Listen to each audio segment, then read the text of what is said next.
Hola! On se retrouve aujourd'hui pour le point lecture du mois de mars. Il y a eu des lectures, franchement je ne pensais pas lire autant, j'en suis à 14 livres lus, mais je vous tourne ça le 29 mars, donc potentiellement il va y avoir un ou deux autres livres pour la fin du mois. J'ai pas mal lu de graphiques ce mois-ci, ça m'a fait du bien, il y avait des sorties qui m'intéressaient et je les ai dégommées. Genre vraiment j'ai dégommé du livre. J'ai fait aussi quelques achats que vous allez retrouver aussi ici parce que j'ai fait des aussitôt achetés, aussitôt lus. Et ça c'est cool. Et cette vidéo va être longue, donc n'hésitez pas à prendre un petit thé, un petit café, une petite tasse d'eau parce que le goût de l'eau n'a pas le même goût quand c'est dans une tasse. Vraiment. Bref, on va commencer maintenant parce que ça va être long et que pour certains j'ai besoin de vendre mon âme pour ces romans. Donc c'est parti. Le premier livre que j'ai lu, je ne l'ai plus en ma possession parce que je l'ai revendu depuis. Il s'agit de La vie Combini, qui est un ouvrage des éditions Les Arènes. J'avais lu deux autres livres dans cette collection là, alors je ne sais pas si elle est nouvelle ou pas mais je l'avais jamais vue avant il y a quelques semaines. J'avais adoré l'un des premiers livres de cette collection, bien aimé le deuxième et celui-ci pas trop. Pour ceux qui ne savent pas, les Combini ce sont des espèces de supérettes qu'on trouve, enfin, qui sont originaires. Je crois qu'à la base c'était aux États-Unis, après ça a migré au Japon et maintenant c'est vachement répandu en Asie. Mais bref, les Combini c'est des espèces de petites supérettes où vous trouvez tout et n'importe quoi dedans, très répandu au Japon, dans d'autres pays d'Asie aussi, mais le Japon c'est vraiment le pays des Combini. Et justement l'auteur va nous parler de comment ça se passe les Combini. En tout cas c'est ce que j'avais en tête quand je l'ai commencé, je me suis dit ah bah trop bien, on va voir un peu le fonctionnement. J'avais lu La fille de la supérette le mois dernier donc j'étais là oh je suis dans l'ambiance, genre je suis du tout. Ici en fait on va parler d'un point de vue un peu sociétal de comment est perçu le Combini, mais on va pas trop là-dedans, c'est un peu abordé au début du bouquin, et ensuite on va nous parler du fait qu'il y a des Combini absolument de partout au Japon, même dans les petits boui-boui paumés où il y a rien, il y aura quand même un Combini. Et l'auteur s'attarde un peu plus là-dessus, sur le côté démographique, c'est un petit peu gros dit comme ça, mais dans cette idée-là de on va voir les différents Combini qu'on peut trouver. Bien sûr on parle de Tokyo qui est une grande ville etc, mais on va aussi voir toutes les petites villes un petit peu côtières, tous les petits endroits un peu reculés où il y a que des personnes âgées. On va voir qu'il y a aussi des Combini et leur fonctionnement est toujours le même et c'est un peu... Vous pouvez être n'importe où, vous trouverez toujours un Combini. Et c'est sur ça que l'auteur s'attarde. Il fait parler aussi un peu ses amis japonais et on reste vraiment très ça reste très superficiel et c'est ce que j'ai regretté. Je pensais vraiment qu'on allait s'attarder sur la création des Combini, comment on en est venu à cette expansion, beaucoup de choses en fait vraiment très sociétales et bah pas trop, c'est vraiment plus les Combini qui sont représentés au Japon et c'est pour ça que j'ai été un peu déçue je vous avoue. Et enfin même complètement déçue, c'était pas incroyable comme histoire, enfin comme lecture plutôt. Mais ouais, j'ai vraiment été déçue. Je crois qu'il me reste un livre de cette collection à lire et ça m'a vraiment refroidi, je sais pas si j'irai vers ça maintenant. Mais en même temps c'est pas La vie Combini, on parle pas forcément des Combini donc on verra. Ensuite j'ai lu et j'ai pleuré en lisant Féline de Bouérian. Vraiment les accents les gars. Ici on suit l'histoire d'un chat, tout est du point de vue du chat. Et d'habitude j'ai du mal avec ça, sauf que l'année dernière j'avais lu un livre où c'était aussi des chats qui racontaient leur histoire et j'avais bien aimé, ce qui est assez étrange parce que j'aime pas la personnification des animaux, mais là je sais pas, ça l'a fait. On suit donc un chat où sa mère, elle, bah c'était un chaton et en fait elle lui laisse son indépendance en mode bah c'est bon, t'es capable de te nourrir seule, maintenant fais ta vie. Et elle tombe à nouveau enceinte quoi, et il est là genre ah mais en fait c'est comme ça que ça se passe, genre ma mère entre guillemets elle couche à droite à gauche et elle fait d'autres petits et après ils vont finir comme moi et bref il se sent rejeté, il commence à faire sa vie, c'est un chat de gouttière et il va à droite à gauche et on suit un peu sa vie comme ça jusqu'au jour où une jeune fille le prend, elle le ramène chez elle où elle vit avec sa grand-mère qui crie sur elle, lui dit mais pourquoi tu ramènes tous ces chats à la maison, et on comprend qu'elle fait ça régulièrement, elle prend soin du chat, elle le lave et tout, et lui il est là mais pourquoi elle me lave, elle est bête, je me fais ma toilette quoi, je suis pas sale. Et elle le lave et elle le met en vente sur internet, elle prend une photo etc. Et là il comprend qu'elle fait un peu un business mais en fait il s'en fiche un peu, c'est un chat donc vraiment le chat il comprend pas qu'il y a des gens qui vont l'acheter. Un garçon la contacte et veut prendre le chat et donc elle doit se séparer de ce chat, mais ce chat il adore cette femme. Vraiment il dit que c'est une humaine à chat, je crois qu'il l'appelle comme ça, où elle a ce côté magnétique de Mon père est comme ça, moi je suis une mère chien, c'est-à-dire qu'il peut avoir un chien sauvage que personne ne peut approcher, moi il va m'approcher, et mon père il a ce truc là avec les chats, tous les chats adorent mon père. Et bah du coup on parle de ça dedans, de ce côté magnétique de cette jeune femme auprès des chats et surtout auprès de lui, il est là mais c'est genre ma maîtresse. Et on va suivre du coup cette jeune fille qui a une vie pas forcément très facile parce qu'elle vit avec sa grand-mère, elle se sent rejetée par sa mère, du coup ça fait bien le parallèle entre les deux. Il y a ce garçon qui va pour adopter le chat et ça se passe pas aussi bien que ce qu'il pensait. Il y a toute cette relation entre les différents chats, entre les humains et les chats et entre les humains entre eux. Et ce qui est génial c'est que comme c'est du point de vue du chat, enfin c'est en tant qu'humain, du coup on interprète des émotions qui ne sont pas dites. Et le chat a un regard complètement innocent sur les situations, là où nous on est forcément impliqués émotionnellement. Et c'était... Oh, oh vraiment j'ai l'impression de presque pleurer dans chacune des vidéos, mais c'était vraiment super beau. Et je peux pas vous spoiler la fin, mais même la fin est belle parce que... En plus ça se passe en Corée, ce qui est rare parce que d'habitude ça se passe plutôt en Japon, là ça se passe en Corée du Sud. On voit pas trop de... Ça aurait pu se passer dans un autre pays, ça aurait pas forcément une grosse incidence, vous voyez. Mais ce qui est bien, c'est que les Coréens ont un rapport un peu particulier avec les animaux, soit c'est leur bébé, soit c'est vraiment genre un chien attaché au bout d'une chaîne, enfin c'est très... Je sais qu'il y a aussi ça en France, mais j'ai l'impression que c'est à l'extrême dans les pays d'Asie. Et là, vraiment, on remet le chat au cœur des préoccupations et au cœur de sa véritable nature. Wow, ça m'a détruite, hein. Vraiment, c'est même pas que c'est triste en soi, hein. C'est juste que bah, cette dame est hyper émotive et que bah, quand ça parle des animaux, je suis une madeleine. C'était vraiment très beau, il est très court, vraiment les gars, il fait 160 pages, 165 pages, mais il était formidable, je l'ai vraiment adoré et je ne peux que vous le recommander parce que je crois que j'ai mis un 4 ou un 4,5 sur 5. Je mets pas facilement des bonnes notes pour quoi que ce soit dans la vie, mais là c'était vraiment... Tout y était. Pour un roman court, sans qu'on passe outre certaines choses. Oui, on aurait pu creuser sur une ou deux choses en plus, mais tout était bien et tout était possible. Et vraiment, quand je regarde mon chat, maintenant je suis là, oh, tu penses aussi à tout ça, tu vois la vie de maman selon ce prisme-là. Et voilà, bref, c'était un très beau roman et je vous le conseille à 10 000%. Je l'avais pas vu auparavant, je l'avais acheté à Librairie Le Phénix, une copine m'en avait parlé, mais quand on tape Féline sur internet, on voit un bouquin... J'ai oublié le nom de l'auteur, mais bref, c'est du young adult, je crois que c'est de la fantasy. Là on est vraiment sur du contemporain sud-coréen et c'était vraiment très chouette. Et bonne petite introduction à la littérature coréenne. Vous verrez que c'est plus accessible que la littérature japonaise par exemple. Et voilà, c'était très bien et je l'ai adoré. Ensuite, je suis partie sur deux petits mangas que j'ai aussi beaucoup aimés, qui ont un peu rien à voir et en même temps c'est plus ou moins... Bon, si c'est complètement des shoujo.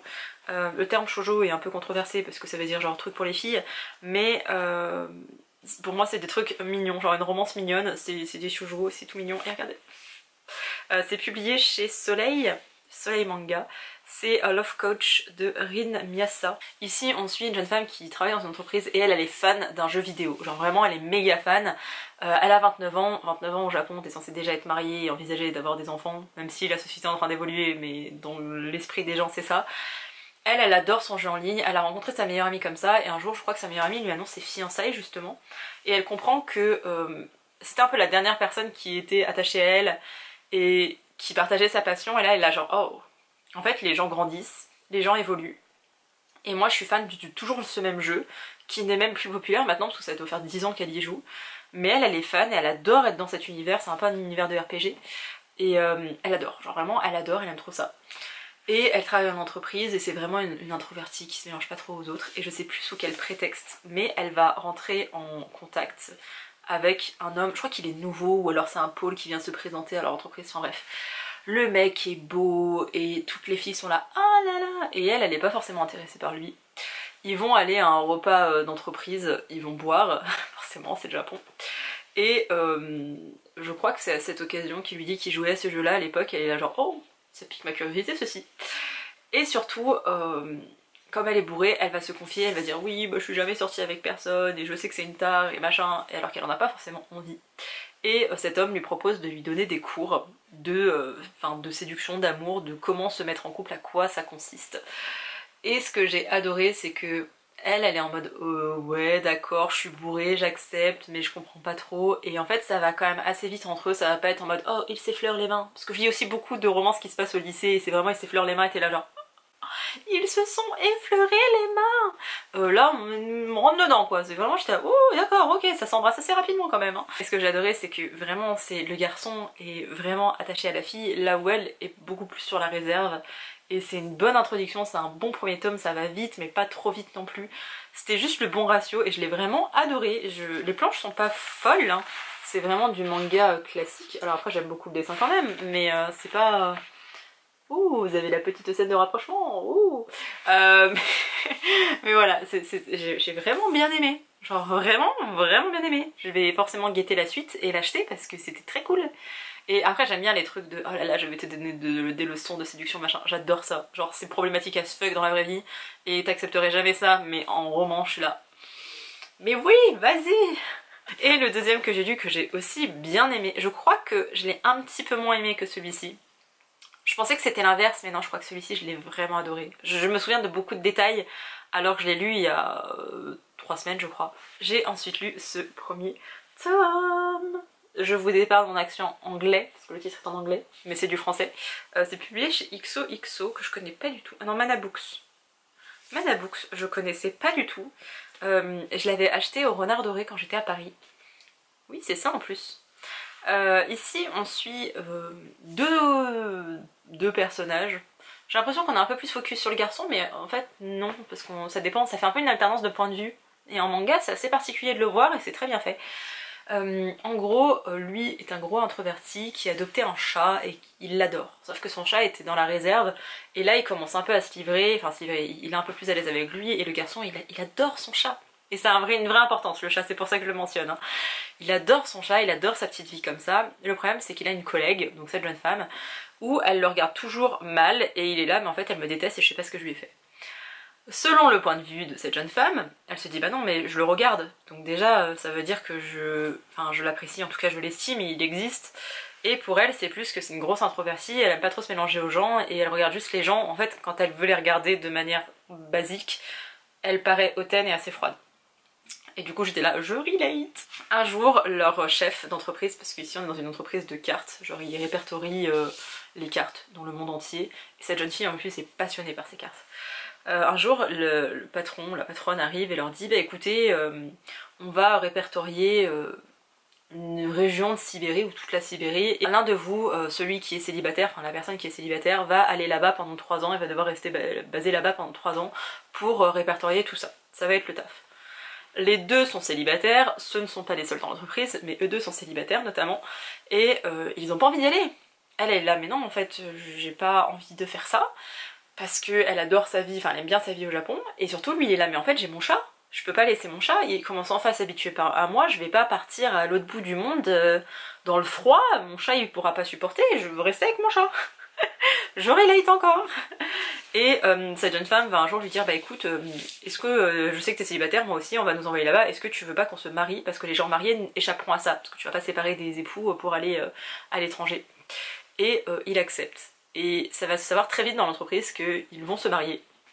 Et donc ils vont devoir élaborer un stratagème et faire en sorte que leur histoire soit plausible. Et j'essaie de vous retrouver la planche que j'ai adorée. Mais voilà, elle est magnifique. Genre vraiment c'est l'une de mes planches préférées de manga confondus. Alors hors contexte, je ne sais pas si ça vous touchera autant que moi, mais je l'ai trouvée tellement belle. Et en fait les deux vont vouloir élaborer un plan, mais surtout c'est la femme, puisque c'est elle qui a eu l'idée du faux mariage, elle lui dit t'inquiète, je gère tout. Toi, tu as juste accepté de me rendre service et je t'en remercie, mais moi je vais tout gérer. Et lui au début il est là, ok, c'est elle qui gère, elle prend les devants, elle fait sa vie entre guillemets. Sauf que bah, à un moment donné, lui il voit qu'elle est en difficulté, il va vouloir l'aider et il va être là pour elle. Et on n'est pas sur une romance, vraiment pour le moment on n'est pas sur une romance. Mais c'est tout mignon, genre vraiment c'est tout mignon. Et j'aime beaucoup les deux personnages, deux gros introvertis, et ça fait du bien en fait d'avoir des personnages introvertis qui aiment juste leur petit quotidien, qui sont juste presque trentenaires ou trentenaires, je ne sais plus, et ils sont juste comme ça, ils aiment leur petite vie, ils ont pas envie qu'on leur bouleverse leurs habitudes, et les japonais sont très forts à ça, parce qu'il y a beaucoup de japonais qui sont dans ce cas de figure, et ça fait du bien d'avoir des livres auxquels tu peux t'associer. Genre vraiment je suis là-bas complètement, ça pourrait aussi être ma vie. Et vraiment le truc du chat c'est trop mignon. trop mignon. Et il y a plein de choses qui se passent dedans, je vais pas tout vous spoiler, mais c'était vraiment très chou et vraiment adoré aussi. Donc lisez-le si vous en avez l'occasion, c'est vraiment très chouette comme manga. Ensuite, j'avais découvert le mois dernier Pauline Bilisari. Je sais toujours pas prononcer son nom, je suis désolée. Et j'avais adoré son roman Ma maison en fleurs, Ma maison est en fleurs. Un très beau recueil de poésie. Et quand j'ai été à Paris, je suis passée notamment à la librairie Majo, une librairie féministe, engagée, etc. Et il y avait Et demain le soleil reviendra. Donc je l'ai acheté et je l'ai lu dans la foulée. J'ai pas forcément aimé ce recueil de poésie. Je suis triste. En fait, je trouvais que dans... Vraiment, je ne sais plus le titre, c'est La maison en fleurs. Et j'arrive pas à le retrouver dans mes bibliothèques. C'est une horreur. Dans son dernier recueil de poésie, c'était vraiment bien structuré, c'était par partie, j'arrivais à beaucoup relate parce qu'elle parlait de dépression, etc. Là j'ai l'impression qu'elle parle plus un peu d'enfance, un peu d'amour, mais j'ai trouvé que c'était un peu plus brouillon. J'ai mis aucune petit post-it ni rien. Ça veut pas dire que tout est mauvais, il y a des poèmes qui ont été très jolis. En tout cas que j'ai aimé, mais justement peut-être qu'ils étaient moins recherchés et que c'était un peu plus simple les bateaux et des choses que tu peux dire à l'oral et qui sont pas forcément de la poésie. Et je sais que tout peut donner lieu à de la poésie, mais là j'ai trouvé que c'était moins recherché, moins structuré, beaucoup question d'amour, vraiment beaucoup question de ce côté sentimental. Ouais, j'ai vraiment moins aimé. Ça reste un recueil de poésie, donc c'est compliqué d'en parler, de vous dire ça j'ai aimé, ça j'ai pas aimé. J'ai pas été réceptive à ce recueil, donc faudrait que je le mette en vente. Je ne sais pas où, mais je le mettrai en vente. C'était sympa. Ça passe bien la poésie, je vais pas dire que j'ai regretté ma lecture ou mon achat, mais c'est vrai que il y a un autre roman encore, enfin un autre recueil de poésie de l'autrice qu'elle a sorti avant, je crois avant celui-ci, ou peut-être juste après celui-ci, je ne sais plus. Je suis pas forcément si je le lirais. Alors que de base j'étais très tentée de le lire, mais comme celui-ci j'ai pas été plus touchée que ça, bah voilà. J'ai quand même noté 2-3 poèmes dans mon téléphone parce que cette personne est comme ça, mais en soi c'était pas incroyable.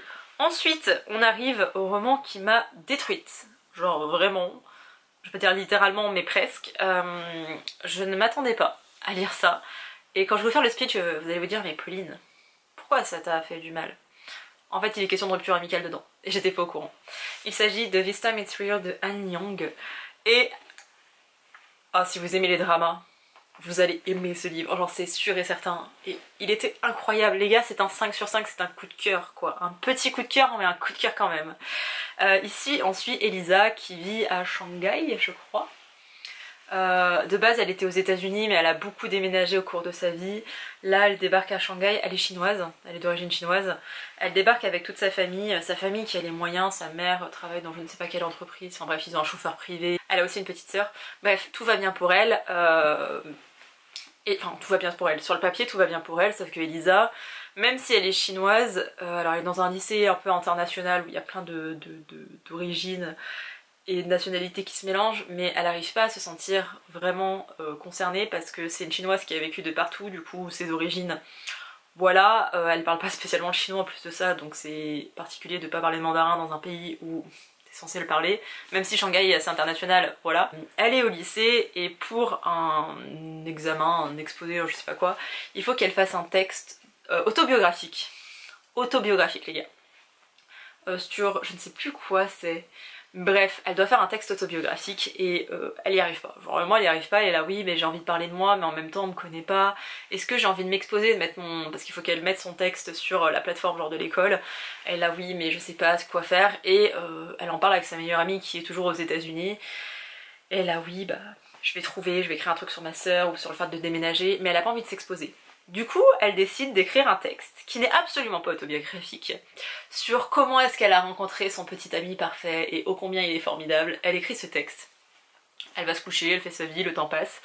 Et là, ça devient un succès. En fait, son texte a été repartagé par une fille sur Twitter et c'est devenu viral. C'est devenu viral, tout le monde reprend son texte, tout le monde est là, oh là là, mais elle a tellement de chance, un petit ami aussi parfait. Au lycée aussi, on commence à l'approcher, à l'interroger, à lui dire, oh là là, mais c'est qui ce garçon? Oh là là, il est tellement formidable. Et là, Elisa, elle se rend compte qu'elle est dans le caca, parce que ce garçon n'existe pas. Et elle est encore plus dans le caca parce que elle a envie d'être autrice, Elisa. Et là il y a un magazine qu'elle adore qui la contacte et qui lui dit bah écoute, on a adoré ton texte, vraiment très émouvant, t'as un petit ami formidable et on aimerait que tu écrives des rubriques pour nous. Et en même temps ce serait bien si on pouvait avoir un peu plus d'éléments sur ton petit ami, sur les choses que vous faites ensemble, etc. Et là elle est vraiment dans le caca, Elisa, parce que ce petit ami il n'existe pas, je vous rappelle. Sauf que dans son lycée international, il y a ce garçon dont j'ai déjà oublié le nom, Kaz. Il y a ce garçon qui est un acteur, alors un jeune acteur parce qu'il commence sa carrière de drama chinois. Ça se passe en Chine, drama chinois, tout ça. Et il est beau, il a fait un peu de mannequinat, c'est un bon acteur, etc. Il y a tout le côté drama qui est dedans aussi, parce que genre elle regarde des dramas, ses parents regardent des dramas, c'est culturel, hein. C'est des séries. Pour ceux qui connaissent pas les séries en Asie, on appelle ça des dramas. Elisa, elle est désespérée, en plus elle a déjà eu une petite altercation avec ce garçon où, bref, ils se détestent pas mais elle a été maladroite et lui l'a repris sur un truc et du coup elle est juste mal à l'aise dans sa présence et lui il a pas l'air de plus l'apprécier que ça. Sauf qu'elle est désespérée Elisa, et elle se dit mais en fait il faut que j'aille le voir et il faut que ce soit lui mon petit ami. Genre elle fait cette conclusion complètement fucked up, mais là oui il faut que je lui demande s'il peut pas jouer le rôle. Elisa c'est une maniaque du contrôle et Elisa surtout elle apprend que Kaz a été impliqué dans un pseudo-scandale ou dans une cérémonie. Je crois qu'il a snobé une actrice au lieu d'aller la voir et de lui tenir sa robe ou je sais pas quel bordel, mais vraiment en gros, alors c'est rien de grave hein, mais ça a fait scandale, etc. Oui, il est pas assez proche des gens, pourquoi est-ce qu'il a pas été voir cette actrice, en plus elle est plus âgée que lui, il lui devait le respect. Tu as tout ce côté honneur en Chine et en Asie.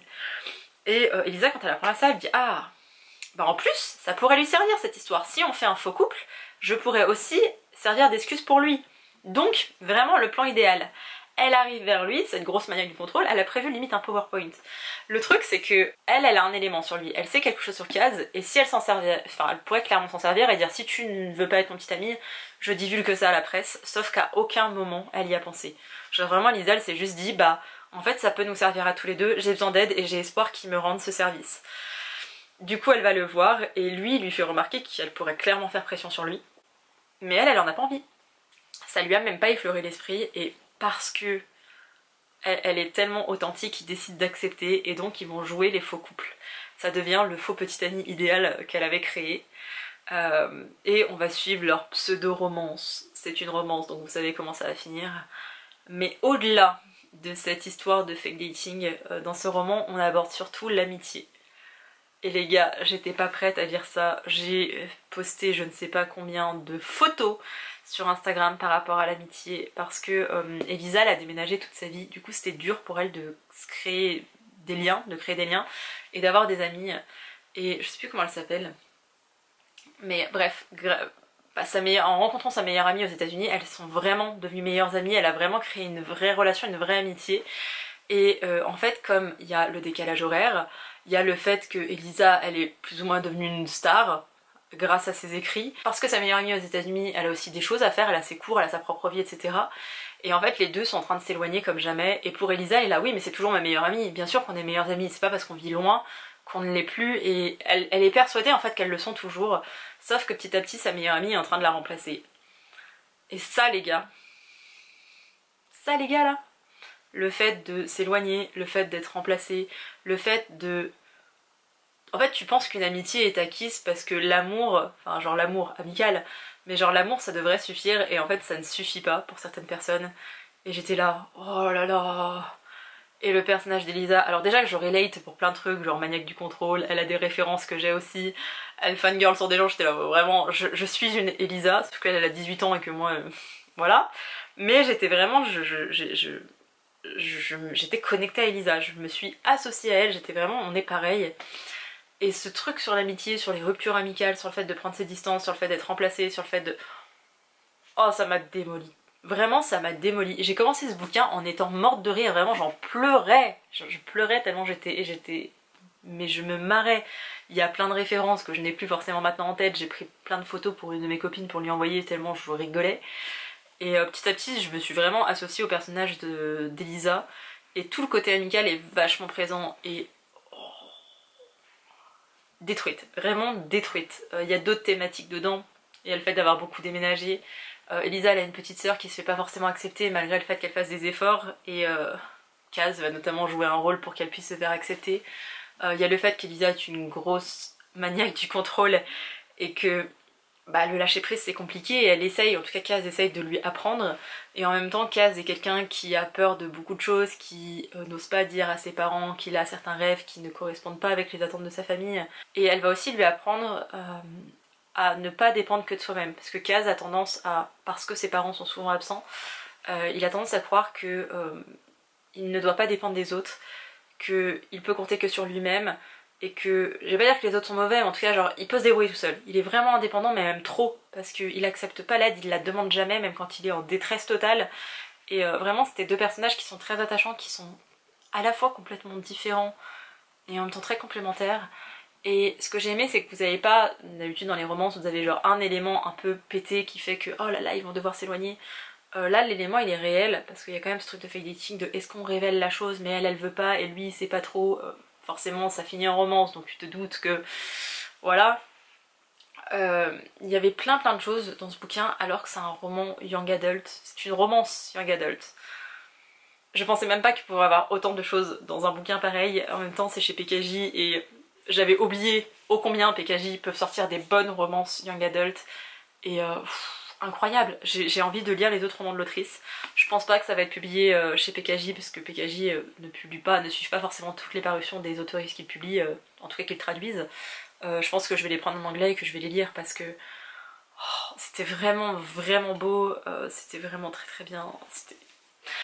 La fin aurait pu être un petit, peut-être pas mieux mais un petit peu différente, un peu tournée différemment, j'aurais bien aimé mais voilà. C'était très chouette, j'ai vraiment adoré et j'avais besoin d'en parler autant parce que j'en ai parlé un peu en story sur Instagram et j'avais pas été au-delà, j'en ai parlé légèrement dans un vlog aussi il me semble. J'avais jamais pu vraiment donner mon avis dessus et surtout avoir le recul parce que je l'ai lu il y a à peu près 15 jours. Là j'ai vraiment le recul, je suis plus aussi bouleversée par cette lecture mais vraiment j'ai adoré. Et vraiment il y a des pointes d'humour, si vous regardez les dramas en plus vous allez avoir des références avec des trucs et c'est... Et voilà, c'était vraiment très chouette. Et j'adore un K-drama qui est en cours de parution qui s'appelle Wedding Impossible, il est vraiment très bien. Et je trouve que celui-ci ressemble un peu parce que vous avez les clichés des dramas, vous les voyez un petit peu mais on essaye de les contourner et en même temps on est dedans. Et c'était vraiment très chouette comme lecture. Ensuite, je suis un mouton parfois. J'ai lu pendant des années les romans de Guillaume Musso et là ça fait 3-4 ans que je ne les lis plus. 4 ans je crois. Parce que ça ne me plaît plus. Sauf que j'ai vu que des gens avaient beaucoup aimé celui-ci. Et ça m'a intriguée et surtout dans quelqu'un d'autre il y a écrit il y a 3 vérités, ma vérité, ta vérité, la vérité. Et ce truc de vérité, Guillaume Musso au fil de ses romans, en tout cas à l'époque, il adorait cette idée de il n'y a pas qu'une seule vérité, la vérité dépend des gens et je comprends ça, genre vraiment je suis pareil, je ne crois pas qu'il y ait de vérité dans la vie, il y a juste des versions différentes des gens et ça compose un truc et après on va prendre, on va croire les gens selon ce qu'ils nous mettent en évidence, mais on peut pas être complètement factuel sur n'importe quel élément, il y a forcément une opinion qui s'y glisse. Et j'adore ça, j'adore les bouquins qui traitent de vérité. Et là, une espèce de thriller, roman policier dans cette idée-là, avec la plume de Musso, je me suis laissée tenter. Et c'est très prenant parce que Guillaume Musso sait écrire, il sait faire des page turners et il arrive à se rendre ses personnages attachants alors que c'est pas forcément le but des romans policiers. Il tombe pas trop dans les clichés de flics brisés et de personnages alcooliques ou meufs accro au sexe ou qui fument énormément. Il y a un petit peu de ça mais c'est pas poussé à l'extrême comme dans d'autres thrillers où c'est tellement, enfin vraiment le cliché des thrillers, enfin des personnages de thrillers. Il tombe pas trop dedans, c'est un petit peu mais très léger. Il y a toujours ce côté voyage aux États-Unis parce que l'auteur a vécu un certain temps aux États-Unis. Il a toujours ce côté là que j'aimais à l'époque et du coup de le retrouver moi ça m'a fait sourire. Ici on suit, comment elle s'appelle déjà, Oriana, qui est une riche héritière italienne qui vit en France avec son mari, ils ont 2 enfants ensemble. Son mari qui est un compositeur, un pianiste plutôt connu. Oriana, un jour, ça commence comme ça, elle se fait assassiner sur un bateau, sur un yacht, sur son yacht. Une enquête est menée, ça mène à rien. Vraiment, ils trouvent pas le coupable. Un an passe et là l'affaire est relancée pour je ne sais plus quelle raison, mais l'affaire est relancée. et on va suivre la flic qui s'appelle, je ne sais plus, on va suivre une flic qui va reprendre l'affaire et qui a envie de trouver le coupable parce qu'elle était déjà sur l'enquête avant. Une flic qui est pas très bien parce que son mari l'a quittée il y a pas si longtemps que ça, il a déjà refait sa vie, sa nouvelle compagne est enceinte, et en fait tout ce qu'il ne voulait pas avec elle, et ben il l'a fait avec une autre femme. Du coup elle comprend pas, elle a beaucoup de mal à s'en remettre, elle est en dépression clairement, et elle va s'obstiner à mener à bien cette enquête même si c'est un peu une outsider dans la police. Elle a un collègue, pareil, lui pour le coup c'est un gros cliché des thrillers en mode alcoolique, c'était un flic qui a... je sais plus ce qu'il a fait, mais bref, il est pas aimé de ses autres collègues, lui-même ça va pas dans sa vie, enfin bref. Les deux mènent l'enquête, en même temps comme c'est une riche héritière italienne, il y a la famille qui essaye de mener aussi l'enquête avec des enquêteurs privés, etc. On s'attarde pas énormément là-dessus, mais c'est quand même dedans. Nous on suit surtout l'enquête avec son mari parce que la flic est convaincue que c'est son mari qui l'a tué, et on suit toute cette enquête. Et on voit les différents points de vue abordés. Le problème c'est qu'il fait 330 pages je crois, 340 pages, et bah à partir de 200 pages j'ai compris. À partir de 100 pages je me suis dit oh non. En fait déjà avant j'avais un petit doute, mais vraiment ouais, vers 150-200 pages je me suis dit oh non, ça va être ça. Je me suis dit oh non mais j'espère que ça va pas être ça. Et en fait j'ai deviné. Et c'était tellement évident pour moi, je ne sais pas si les gens ont deviné, mais il est question d'un certain... Non j'ai même pas envie de vous dire ce qu'il en est parce qu'après vous allez pouvoir faire des liens. Mais j'ai deviné très vite ce qu'il en était. Et je me suis dit non, il va peut-être avoir un plot twist, quelque chose. Et en fait non, c'est vraiment ça. Et on continue de donner les explications par rapport à ce fait. Mais il y a différents épilogues. Le plot twist du bouquin, il est expliqué. Genre vraiment on nous explique, on revient sur les éléments et tu comprends et tout. Vraiment c'est fermé, le bouquin est conclu. Tout est plausible. Vraiment tout est plausible. C'est un peu tiré par les cheveux mais c'est plausible, vous voyez, c'est vrai. Et vous avez des épilogues qui pour moi, enfin surtout le dernier, est complètement inutile. C'est-à-dire que on essaye de nous faire croire avec le dernier épilogue de ah, tu pensais connaître la vérité, en fait tu n'en sais rien. Parce que là on t'a raconté une version de la vérité, et là je t'en dépeins une autre, sans te donner des éléments. Et après c'est à toi et à ton cerveau de te refaire le fil de toute cette enquête pour dire quelle est la vérité. Et vous allez dire oh là là c'est génial, c'est puissant de faire un truc comme ça parce qu'on parle de questions de vérité, et là du coup on voit que quand on te dépeint une histoire t'as tendance à y croire, alors que là quand on te balance un élément ça remet toutes tes certitudes en question. Et je comprends, genre vraiment je comprends le principe, je comprends l'intérêt, mais pour moi c'est comme si je vous racontais toute ma vie et que d'un seul coup je te dis ah bah en fait tout ce que je t'ai dit c'était faux. Moi en fait je m'appelle machin et je fais ça dans la vie. Et je te donne juste ça et je me casse. Bah, genre la rencontre est complètement inutile, et c'est un peu le sentiment que ça m'a laissé avec ce bouquin. Vous avez tout un truc et on vous balance un dernier élément en épilogue en mode voilà, je te mets ça là. Soit ton cerveau va psychoter et tu vas dire attends, est-ce que là on nous donne la vérité ou est-ce qu'on nous donne une autre vérité? Sauf que bah, pour moi tu peux pas juste faire ça, parce qu'autrement dans n'importe quel roman on pourrait faire une fin alternative avec un épilogue pareil et ça n'a pas de sens pour moi, c'est pas le but d'un thriller. Enfin d'un roman policier plutôt. Mais du coup j'étais... ça m'a énervé. Genre vraiment ça m'a énervé. Donc j'ai bien aimé l'histoire. L'épilogue est sympa pour ce côté vérité, mais pour moi c'est la solution de facilité. Pour moi c'est de la facilité, j'aime pas ça. Alors que je sois un peu plus bref parce qu'il me reste encore tout ça à vous présenter. Ensuite j'ai été vers une collection que j'adore, c'est chez Nanika. C'est quelque chose de Taïwan. J'avais déjà lu quelque chose de Corée du Nord et quelque chose de Corée du Sud. D'ailleurs celui sur la Corée du Nord est très très bien. Là j'ai lu celui sur Taïwan parce que je m'intéresse depuis 1 an et demi à peu près à Taïwan, à sa culture. Et j'ai très envie d'aller à Taïwan depuis une bonne année. Genre vraiment j'ai vraiment envie d'y aller. C'est pas juste pour la découverte, c'est que plus j'en apprends sur le pays, plus je le trouve formidable et j'ai envie d'aller sur place et voir ça de mes propres yeux et l'expérimenter. Et waouh, franchement en plus ces gens ont l'air d'être vachement sympas et ouverts d'esprit, ce qui changerait d'autres pays d'Asie. Ici on suit l'auteur de ce... moi j'appelle ça un guide, je sais pas si le terme guide est vraiment bien. Mais à chaque fois c'est la même composition, donc vous avez toujours la rubrique histoire et spécificité. Spiritualité et croyance aussi, c'est assez présent parce que jusqu'à présent je crois que ça ne concerne que des pays d'Asie et forcément c'est pas les mêmes croyances que nous, parce que nous on vient d'une culture monothéiste avec un seul dieu, avec 3 grosses religions, c'est différent en Asie. Ensuite vous avez lien social et gastronomie. arrêt de culture et au quotidien. Ici on suit un homme qui est marié avec une taïwanaise, de ce que j'ai compris. Et ce que j'ai aimé dans son livre, c'est que lui, il fait vraiment parler des Taïwanais. Il est ami avec des Taïwanais, il va dire bah écoute, en fait il va nous décrire un peu la vie à Taïwan selon certaines thématiques. Et après il laisse parler ses amis en disant bah explique-nous pourquoi est-ce que c'est aussi important pour le peuple taïwanais ça, ça, ça. Et du coup il y a différents amis qui interviennent pour parler de ça avec leur regard de Taïwanais. Et c'était vraiment très complémentaire avec son récit à lui. De même que c'est un français et je trouve ça très important de lire des bouquins qui sont écrits par des personnes originaires du pays, surtout quand ce sont des peuples qui sont opprimés. J'adore, enfin je trouve ça hyper important de donner la parole aux personnes concernées, mais quand il est question de guide et de comprendre un pays, c'est compliqué pour moi de lire un... Enfin je trouve ça bête, complètement, de lire un guide, de lire des explications sur un pays écrit par des personnes qui sont originaires de ce pays. Parce que tu n'as pas le recul. Alors vraiment si je décris, enfin j'écris un livre sur la France et que je le fais lire à un Taïwanais ou à un Américain, il va pas comprendre certaines choses, il va se dire mais c'est bizarre parce que moi ça fait partie de ma culture et c'est des choses qui sont actées. Genre le fait de me plaindre H24 c'est vraiment dans mon ADN quoi. C'est vraiment, enfin c'est pas dans mon ADN techniquement mais c'est vraiment complètement culturel où je vais toujours être en train de me plaindre d'un oui ou d'un non et pour autant je sais la chance que j'ai d'être en vie et je sais que je suis globalement en bonne santé et que j'arrive à avoir une vie décente, ce qui n'est pas le cas pour plein d'autres pays et personne même en France. Mais c'est vraiment, c'est culturel, les Français ils râlent, le Français il est jamais content. Le Français est comme ça, on est perçu d'une certaine manière à l'étranger et voilà.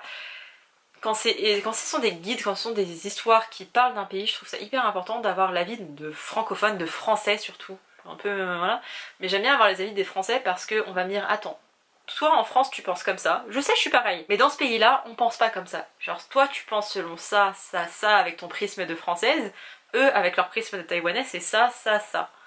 Et quand tu comprends ça t'es là genre ouais, en fait ça fait sens.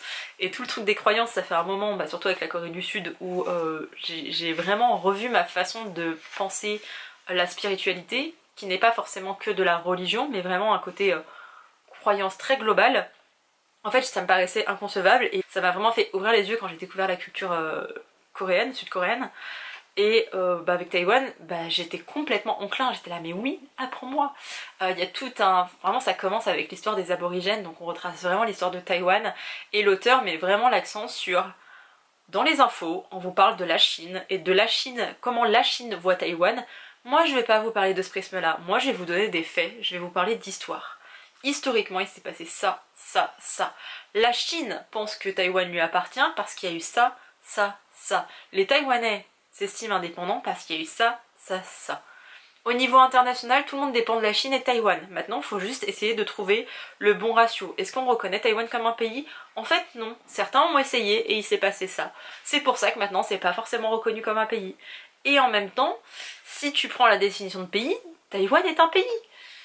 Donc voilà, et il y a plein de choses comme ça, et là je vous dis des choses assez basiques parce que je vais pas rentrer dans les détails de la culture taïwanaise, mais vraiment l'auteur a fait un super travail, c'était génial. Je vais regarder s'il a pas écrit d'autres bouquins sur la culture taïwanaise parce que c'était hyper abordable, il y avait plein de choses très très belles.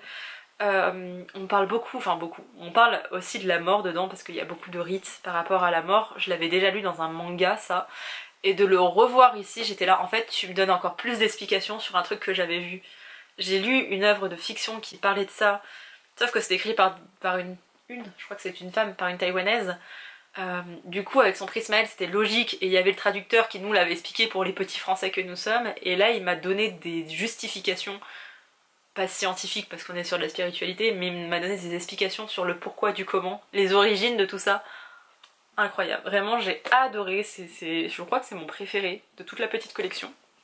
J'en ai un sur la Chine à lire, forcément ce sera pas le même auteur, autrice, je ne sais pas, mais j'ai hâte. Franchement si vous voulez découvrir un pays, passez par cette petite collection de chez Nanika, je crois qu'il y a sur Bali, je me demande s'il n'y a pas sur le Tibet aussi. Mais bref, il y en a plusieurs et c'est hyper intéressant. C'est une bonne introduction à une certaine culture écrite par des francophones, donc des gens qui pourront se mettre à votre place parce qu'ils sont à votre place.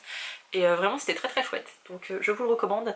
Et renseignez-vous sur Taïwan, pays incroyable, culture incroyable, ça a l'air ouf. Juste je suis dégoûtée parce qu'il fait chaud là-bas, mais oh, hâte d'y aller. Ensuite j'ai été vers un roman, alors il y a écrit derrière, c'est à la fois thriller et roman social. C'est Made in Gangnam de Ju Won-kyu. Je sais pas trop comment on va le résumer, donc on va faire un peu au feeling. Ici on suit... on arrive sur une scène délirante où c'est clairement une orgie sexuelle. Il y a plein de gens qui ont été retrouvés morts, ils étaient tous à poil. Il y a une dizaine de personnes qui sont mortes comme ça. Et on va suivre l'enquête selon la police, je crois selon un inspecteur, selon je ne sais plus qui. Je crois que c'est aussi un autre personnage plus ou moins de la police, etc. Et selon un avocat. Et c'est un peu particulier parce qu'au milieu de tous ces gens qui ont été retrouvés morts dans cette orgie, il y avait un acteur ou un chanteur, non je crois que c'est une idole de K-pop, et donc ça fait, ça pourrait faire scandale. Si ça prend, ça ferait scandale. Donc l'un des avocats, un avocat assez réputé, est envoyé sur place et lui il se dit bon, moi je suis envoyé par une société d'entertainment, donc genre vraiment comme si les patrons de BTS disaient à un avocat va voir sur place et va faire en sorte que la réputation de notre idole ne soit pas entachée. Donc l'avocat est déployé sur place, il voit la situation et il est là ok, moi je vais sauver mon client et on va dire qu'il n'a jamais été sur cette scène de crime, on va dire qu'il s'est suicidé. Parce qu'il vaut mieux avoir un suicide que d'avoir un mec qui a été retrouvé assassiné au milieu d'une orgie sexuelle. Dans cette histoire, on va complètement voir la corruption de comment l'argent, enfin avec de l'argent, vous pouvez tout faire. C'est un roman qui cherche à dénoncer le fait que Gangnam c'est un quartier d'ultra riches. Là on parle d'idoles de K-pop parce que ça nous parle un peu plus, mais il y a plein de gros conglomérats, de grosses marques, de personnes influentes dans le milieu de la finance, que sais-je, dans plein d'autres milieux. Et parce qu'ils ont de l'argent, ils sont intouchables. Et c'est le cas dans beaucoup de pays sur Terre, on le sait. Mais en Corée du Sud, c'est d'autant plus vrai et il y a eu beaucoup de problèmes de corruption et c'est encore plus ou moins le cas parce que ce sont certaines marques qui ont reconstruit le pays et que du coup, à cause de ça, le chaebol c'est genre hey, je suis intouchable. Ça commence un peu à changer mais c'est très lent et voilà. Et dans ce roman-ci, on est plutôt pour dénoncer ça. Le problème c'est que vraiment j'ai lu tellement de bouquins qui abordent plus ou moins cette thématique et je l'ai déjà lu en thriller cette thématique. Alors pas aussi pointé du doigt avec le monde des idoles, avec différentes choses sur la prostitution, le proxénétisme etc. mais je l'ai déjà vu aborder et du coup j'ai pas entre guillemets appris grand chose. Ici on nous parle de roman social. Je trouve pas trop cette différence entre les riches et les pauvres alors que c'est très marqué en Corée du Sud et que les gens vont paraître riches alors qu'en réalité ils le sont pas. Genre faire des crédits sur 10 ans pour acheter une putain de voiture pour qu'aux yeux du monde tu paraisses riche alors qu'en fait tu galères. Voilà, genre même vous pouvez acheter des fringues à crédit en Corée, c'est un truc qui est assez répandu alors qu'en France ça se fait quand même moins pour des vêtements. J'ai pas été forcément, en fait j'ai pas été attachée au personnage.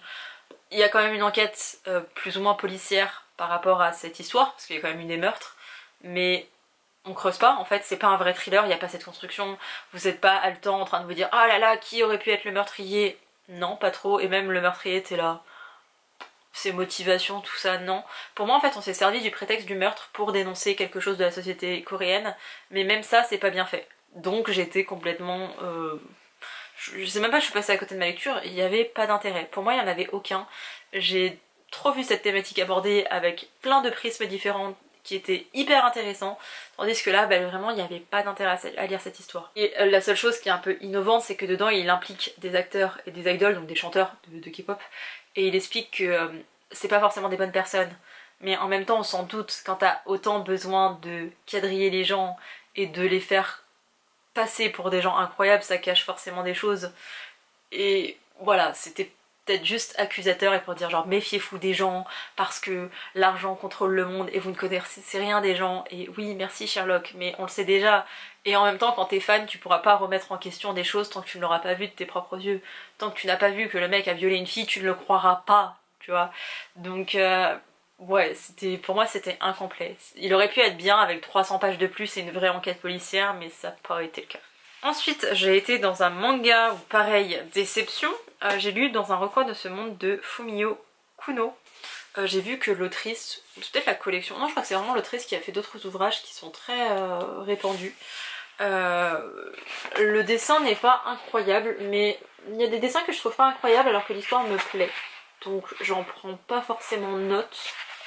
Voilà, c'est juste que quand l'histoire ne me plaît pas, je fais un peu plus attention au dessin en me disant bon, en fait je passe à côté et du fond et de la forme.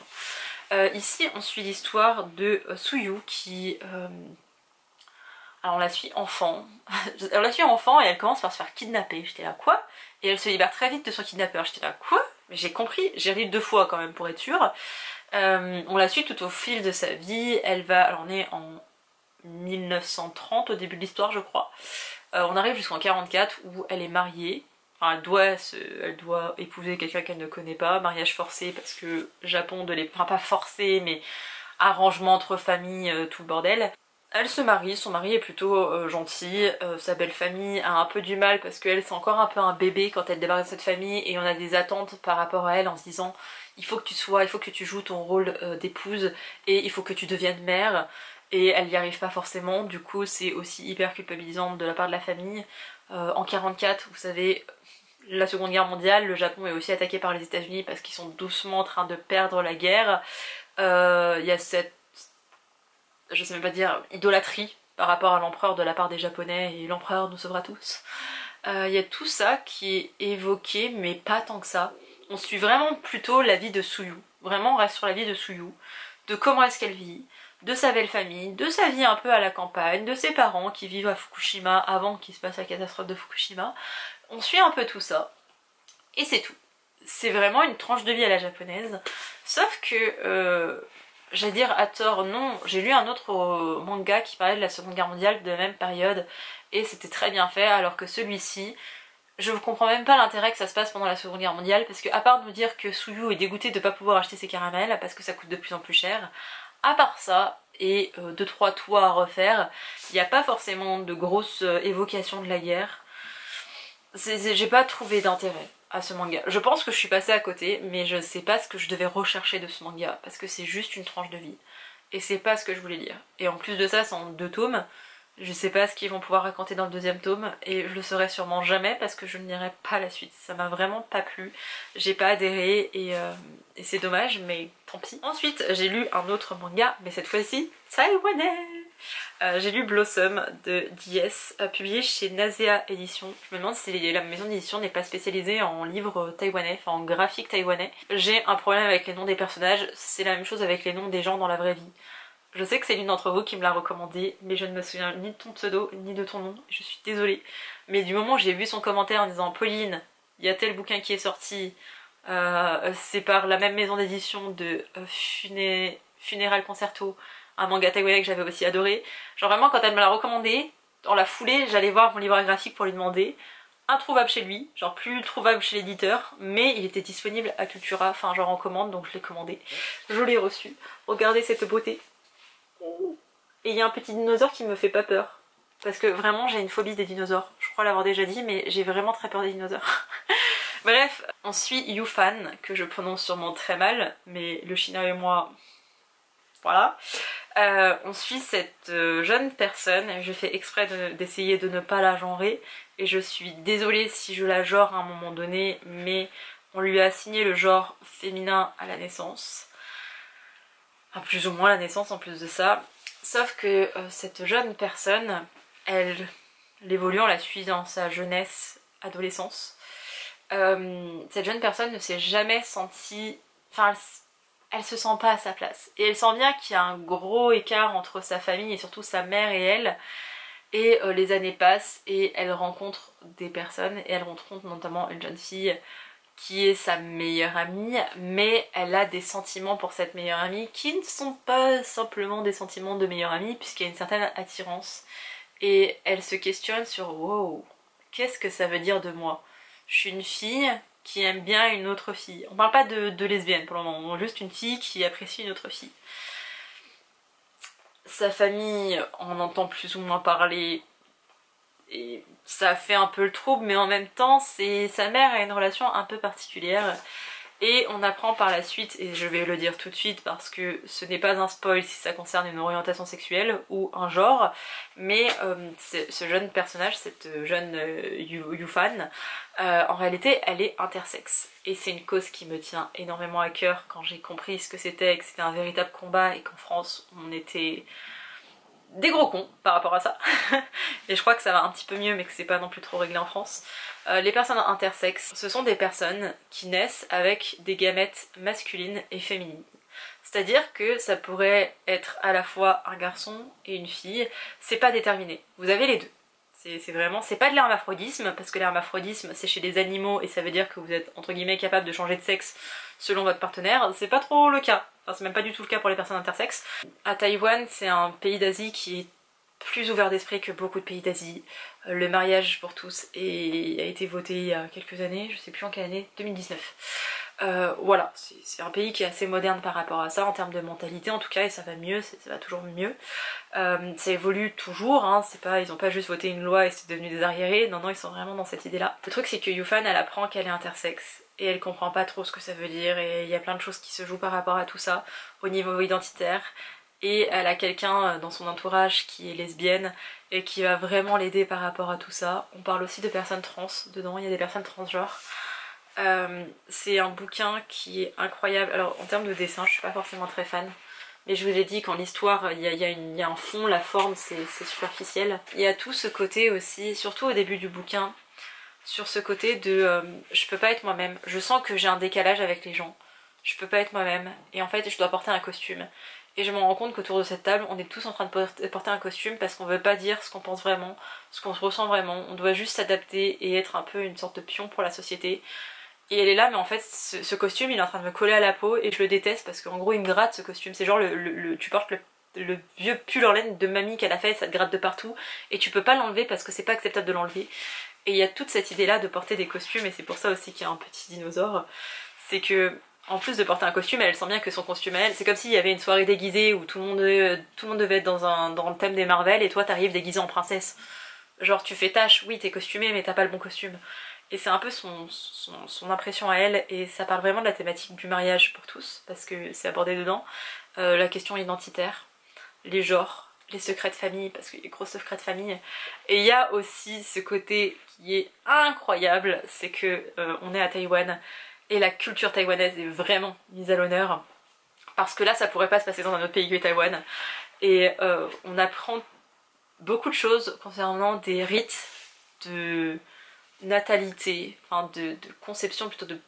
je sais même pas comment vous l'expliquer. Et c'est vraiment un peu un choc des deux mondes de ce côté très moderne de mariage pour tous, d'acceptation de l'autre, de on s'en fout en fait de la personne avec qui tu sors, si tu es heureux c'est le plus important, et ce côté où il faut faire des prières pour entre guillemets tout et n'importe quoi, mais il y a un dieu pour chaque élément, il y a un temple pour chaque chose, selon tel temple tu vas prier un bon dieu, si tu vas dans cet autre temple c'est pas la même divinité, il faut pas y aller à part si tu veux ça, et il y a tout ce côté là, c'était hyper intéressant, j'ai vraiment adoré, c'était tout doux.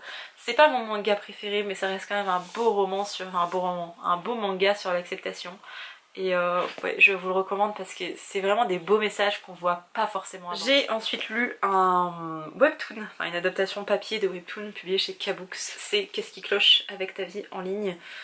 Alors je ne comprends pas trop parce que c'est plus ou moins dans l'univers de Qu'est-ce qui cloche avec la secrétaire Kim que j'ai vraiment beaucoup aimé.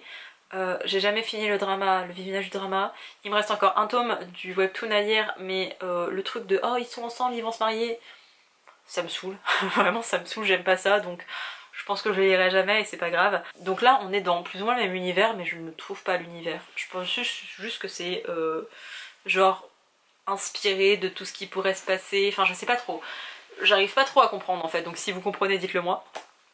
Ici on suit un homme qui a une sorte de rival, un garçon qui fait partie de sa vie, qui a toujours été plus apprécié de ses parents, plus apprécié de tout le monde, alors que lui en fait il arrête pas de se battre pour faire des choses et derrière c'est son pote, c'est un pote qui récolte tous les mérites en faisant le minimum.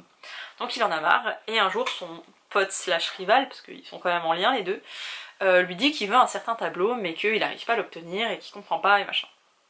Le garçon se renseigne et il apprend que ce tableau il ne pourra l'obtenir que s'il épouse la fille de son propriétaire. Le propriétaire du tableau a une fille et il donnera ce tableau à son futur gendre pour le remercier de prendre soin de sa fille parce que c'est sa conception du mariage. Le truc c'est que lui il veut tellement se venger de son pote qu'il dit ah donc en fait je pourrais obtenir la chose qu'il veut vraiment, moi je pourrais l'obtenir. parce que forcément son pote slash rival, il a essayé de s'arranger un coup avec la fille du propriétaire du tableau, mais ça ne marche pas, parce que c'est pas forcément une bonne personne. Lui c'est un bon... Lui c'est un bon gars. Du coup il se dit, ah en fait il faudrait que je sorte avec la fille de ce mec et qu'on se marie. Et ça paraît très simple sur le papier. Donc il va rencontrer cette jeune fille qui est juste là, et le rencard se passe très bien. Genre vraiment, ils ont plus ou moins des affinités, ce sont de bonnes personnes, etc. Ils s'entendent bien, ils se revoient à plusieurs reprises, etc. Et lui, clairement, son but, c'est d'obtenir, enfin de se marier avec elle pour avoir le tableau, pour rendre son copain, son pote jaloux. Et elle, son but, c'est de se marier pour arrêter d'être une gentille petite fille pour ses parents. Elle a été éduquée avec cette idée, surtout de la part de sa mère ou sa belle-mère, non je crois que c'est sa mère, d'être une gentille petite fille qui dit oui à tout, qui doit être mignonne, qui doit pas trop parler, qui doit manger proprement, qui doit jamais dire ce qu'elle pense ou ce qu'elle ressent. Là c'est leur plan mutuel, ils ont chacun cette idée là. Le truc c'est que ces deux personnes se connaissent déjà sans le savoir parce qu'ils font partie ils sont sur un forum en ligne et les deux font que s'envoyer des pics, genre le forum c'est juste vous raconter votre vie etc. Et les deux c'est ce qu'ils faisaient, mais à chaque fois que l'un raconte une anecdote, l'autre se sent obligé de venir le piquer là-dessus. Le truc c'est que cette jeune fille elle se fait passer pour une personne tantôt féminine, tantôt masculine, on sait pas trop. Elle essaye de se faire passer pour un mec, mais à des moments on voit clairement que c'est une fille, et même lui il l'interroge par rapport à ça. Et le webtoon parle de ça, de cette vie cachée qu'ils ont, genre sur internet ils sont plus ou moins ennemis, et IRL ils s'entendent très bien, mais ils s'entendent très bien parce que ils ont un intérêt commun qui est de se marier, mais chacun avec sa propre idée en tête, et ce webtoon parle de ça. C'est vraiment une introduction au webtoon, mais j'aime bien. C'est pas fou, mais j'aime bien, ça passe bien, c'est une bonne petite romance, ça casse pas trois pattes un canard, mais ça fait son taf. Je veux juste un truc pour me vider la tête et qui me fait un peu sourire. J'ai trouvé ça, je vais continuer 2-3 tomes encore pour voir ce qu'il en est. Si ça continue sur la même lignée, je continuerai toute la saga. Si ça creuse pas plus, peut-être que j'arrêterai parce que j'ai pas non plus un attachement incroyable pour cette série, quoi. Ensuite, j'ai lu le 7e et dernier tome publié de The Red Way de Nogdu et de Irakel, je ne sais pas comment on dit. Pas ouf. Vraiment, j'ai mis un 2,5 sur 5. Ça fait bizarre parce que j'ai parlé de ce livre il y a pas très longtemps en faisant un update du vlog, genre un peu plus tôt dans la journée. J'ai lu ce tome 7. Je vais pas dire qu'il est mauvais parce que c'est faux, il était pas non plus... c'est pas la pire œuvre que j'ai lue de ma vie. Mais par rapport à tous les autres, et par rapport surtout au tome 6 où ça remontait un peu, j'étais là oh là là, mon intérêt était encore plus grandissant, ce tome 7 est un peu en dessous et on arrive tranquillement à la fin de cette série. Je pense qu'il doit avoir 9 tomes, 9 ou 10 tomes, enfin vraiment on est sur plutôt vers la fin. Ça commence un peu à tirer en longueur et on trouve un peu des prétextes nuls pour faire durer l'histoire. Et j'aime pas. Ici de base on suit une jeune fille qui a rompu avec son petit ami parce qu'il l'a trompé et que c'était un gros connard. Elle va à Paris parce que c'était... je suis pas sûre, si je crois que c'était prévu, enfin bref, elle se retrouve à Paris, elle rencontre un homme qui est cet homme-là, et elle va lui proposer un coup d'un soir. Vraiment, elle se dit j'ai jamais fait ça, je m'en fous, j'ai rompu avec mon ex, vas-y je fais ça. Ils couchent ensemble, elle revient en Corée, elle refait sa petite vie tranquille, elle est dans un nouvel immeuble, elle a un taf qu'elle aime beaucoup, je crois qu'elle est dans la mode ou quelque chose comme ça, bref. Elle fait sa vie et là, oh surprise, qui débarque? Un nouveau patron qui est cet homme. Elle se dit bon c'est pas grave, on a couché ensemble, on est des adultes, on est responsables. Vu la situation on va faire semblant qu'on se connaît pas, que voilà. Sauf que lui il a pas décidé ça. Il sait pourquoi il a couché avec elle. Elle lui plaisait, ils ont couché ensemble et il a vraiment aimé ce moment et qui elle était parce que lui il veut la revoir. Il a écoute c'est l'occasion, tu es en Corée, je suis en Corée, c'est notre moment. Et elle est un peu en panique par rapport à tout ça. En plus de ça, lui il vit en colocation avec un garçon. Et il y a toutes les rumeurs dans l'immeuble en mode oh là là, deux hommes dans la trentaine qui sont ensemble et qui ont un enfant. C'est quoi ce bazar? Et comme par hasard, c'est l'immeuble de la jeune femme. Parce que oui, on aime les quiproquos en Corée du Sud. Et il y a tout ce truc là qui était très drôle au début. Et c'est le meilleur pote. Pourquoi les deux meilleurs potes vivent ensemble? Qui est cet enfant? En même temps, cette jeune fille, est-ce qu'elle va vraiment sortir avec son boss? Qu'est-ce que ça implique? Il y a d'autres histoires parce que lui il est avec son meilleur pote dans la coloc, mais le meilleur pote a un frère qui est très égoïste, qui est avocat et qui vit pour son travail alors qu'il est marié et il prend pas soin de sa femme et sa femme se sent rejetée et elle va demander le divorce et lui c'est un peu genre wow. Bah en fait c'est la chose à faire, c'est vrai qu'on n'a plus rien en commun, vaudrait mieux qu'on divorce. Sauf que plus il y a cette évidence là et ce truc de divorce qui est devant eux, plus lui il se rend compte de la valeur de sa femme, de l'importance de sa femme, et donc vous avez 3 histoires plus ou moins différentes avec cet homme là et la femme qu'il a rencontrée en France, son meilleur ami avec cet enfant, et le frère du meilleur ami avec son épouse où ils sont en pleine procédure de divorce. Et on suit ces 3 histoires là. Moi c'est mon petit webtoon doudou, il est jamais incroyable, il n'y a jamais des énormes thématiques, même si je crois que c'est dans le tome 2 ou 3 j'ai versé ma petite larmounette parce que c'était un peu triste quand même, mais dans l'ensemble c'est vraiment un truc un peu fun, sauf que là c'était pas... Je sais pas, on part un peu dans tous les sens, ça se tire un peu trop en longueur, il y a des choses pas réalistes, c'était là, ouais, alors je veux bien un peu de manque de réalisme, mais là c'était trop... Même mon petit couple divorcé il commençait à m'énerver alors que de base c'était des sucres. Et vraiment dans le tome 6, incroyable, genre vraiment le mari là, il faisait des trucs mignons et je trouve qu'on le perd un peu. Et voilà.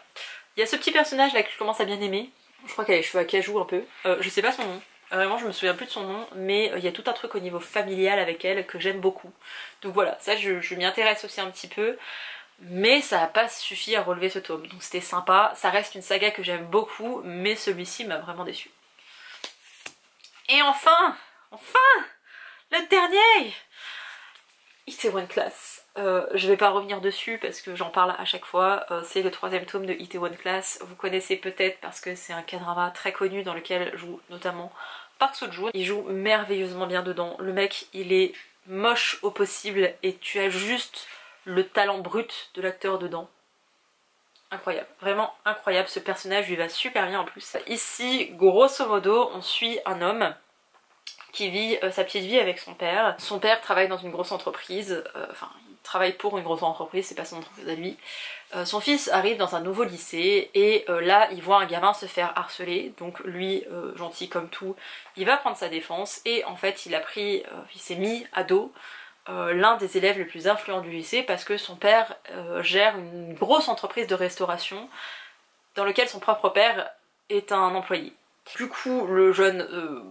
le sauveur, on va dire ça comme ça, le mec qui a voulu prendre la défense, il est convoqué dans le bureau du proviseur et il faut que Greg s'excuse auprès du mec qui était un bourreau pour que son père continue de travailler dans l'entreprise et pour que lui il puisse continuer d'aller à l'école, sauf qu'il refuse. Il est hors de question qu'il s'excuse alors qu'il a pris la défense d'un mec plus faible que lui et que lui était en train de casser la gueule à un gamin qui avait rien demandé à personne. Juste parce qu'il avait de la thune et de l'influence, le mec il a tabassé un autre.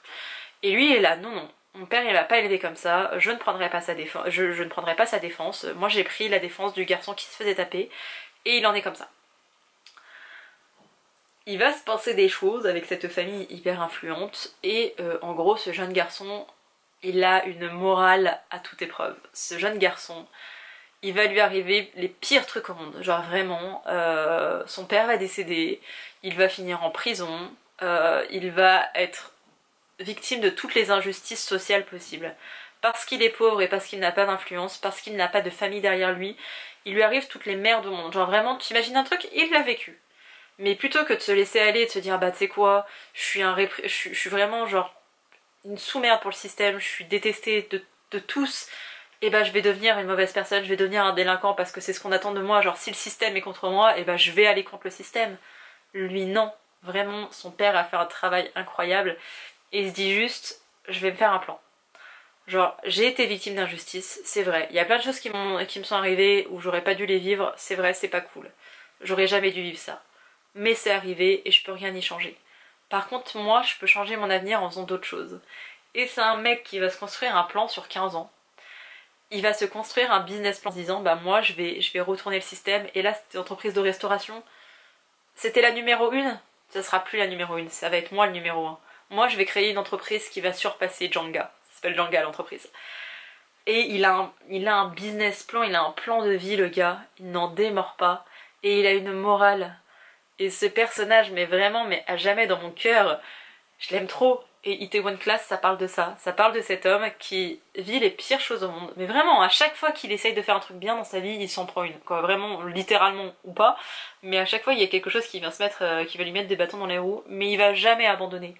Et sa persévérance, et sa morale, et son éthique, et son honneur à toute épreuve, ça parle de ça, Itaewon Class. Il se passe plein de choses, parce que vous suivez un restaurant, vous suivez une jeune fille qui est une sociopathe, mais qui va se laisser attendrir par cet homme qui ne voudra jamais sortir avec elle. Vous allez suivre une bande de potes qui sont des employés avec leur histoire de vie aux uns et aux autres, avec un personnage trans notamment dedans. Rappelons qu'on est dans une œuvre coréenne qui est sortie je crois en 2015. Hein. Vous suivez aussi ce garçon qui était amoureux d'une jeune fille quand il était adolescent et qui ne l'a jamais lâché. Genre vraiment c'était son premier amour et à chaque fois il est là, non mais je t'aimerai, quoi que tu fasses je serai amoureux de toi. Et c'est vrai qu'il est amoureux de cette fille. Enfin bref, il y a plein de superbes histoires dans cette même histoire et c'est trop bien. Et vraiment que vous regardiez le K-drama ou que vous lisiez l'œuvre en webtoon, là en papier ou même sur l'application webtoon, il y a zéro différence. Il y a vraiment zéro différence. Juste ce garçon ne ressemble pas à Park Seo-joon, mais autrement, il y a zéro différence les gars. Et c'est ça qui est incroyable, c'est quand je lis le webtoon, je revois les scènes du drama, je les ai dans mon cerveau et ça me fait un rappel parce que Itaewon Class, je crois que je l'ai regardé il y a 3 ans, il y a même plus de 3 ans. Et il reste dans mon esprit, genre vraiment je l'adore et à chaque fois que je lis un tome, je me dis oh là là, je vais me le refaire. Et je résiste encore un petit peu, mais je crois pas que je vais résister très longtemps.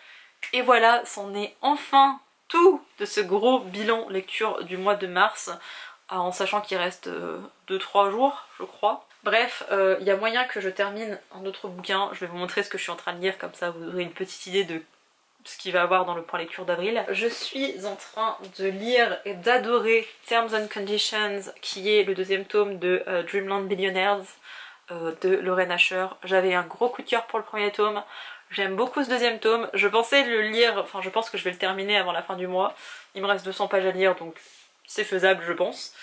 J'adore. Genre vraiment j'adore, je le lis pas très vite parce que en fait j'ai lu des graphiques en même temps que je lisais celui-ci. Genre les 3 derniers graphiques que j'ai lus, je les ai lus en parallèle de ma lecture de romans. Mais bref, j'aime beaucoup et j'ai hâte de vous en parler plus en détail. Et c'est pas plus mal que je tourne ce point lecture maintenant parce que peut-être que je rattaquerai sur un vlog où je vous en parlerai un peu plus en détail de ma lecture. Mais d'ici le mois d'avril, j'aurai le temps de le laisser poser et de voir vraiment tout ce que j'ai aimé et moins aimé dans cette histoire-ci. Et le 2e livre que je suis en train de lire et de travailler, parce que c'est pas seulement un livre à lire, c'est Écrire pour guérir de Rupi Kaur, qui est un cahier d'exercices poétiques. Rupi Kaur, c'est une poétesse que j'apprécie énormément, qui a écrit beaucoup sur ses traumas et notamment les viols et les agressions sexuelles qu'elle a vécues, surtout dans l'enfance. Elle écrit des poèmes que j'aime énormément, surtout Milk and Honey et celui sur les fleurs, Le soleil et ses fleurs. Bref, j'aime beaucoup les poèmes de Rupi Kaur. Et elle a sorti un livre, une espèce de guide pour vous permettre d'écrire et de vous libérer un peu de vos traumas et d'un petit peu tout ça. C'est vraiment écrire pour guérir. J'ai commencé hier, j'ai fini brisée, j'en suis à la page... Attendez, parce qu'il y a des petits exercices à faire et j'ai pas envie de vous montrer ce que j'ai fait. J'en suis à la page 32. Non, 34, pardon. J'ai commencé la page 34. Voilà. Vous avez 3 ou 4 grandes thématiques dedans. C'est très intéressant. Il y a des choses avec lesquelles j'étais un peu dubitative et sceptique en commençant. Et en fait, on se prend vite au jeu de cette écriture, de ce qu'on ressent et des choses qu'on n'ose pas forcément dire, ou c'est des choses qui sont tellement enfouies que de là respirer et de penser à soi et de penser à ce qu'on a vécu, ça permet de poser un peu les choses. Franchement, c'est hyper intéressant. Je vous le recommande, c'est pas forcément facile de travailler sur soi et d'avoir un petit support avec ce genre d'écriture, c'est vraiment très intéressant, j'aime bien, j'aime vraiment bien.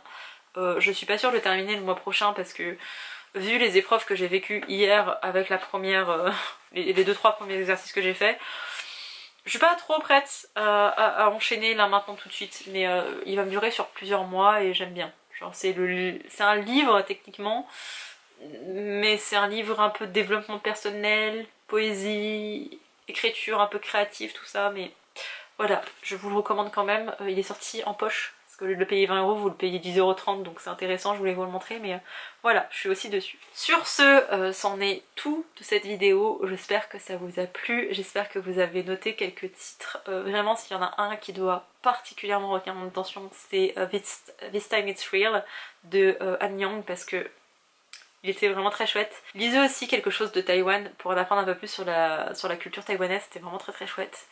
Et voilà, j'espère que cette vidéo vous a plu et moi je vous dis à bientôt pour une prochaine. Bye!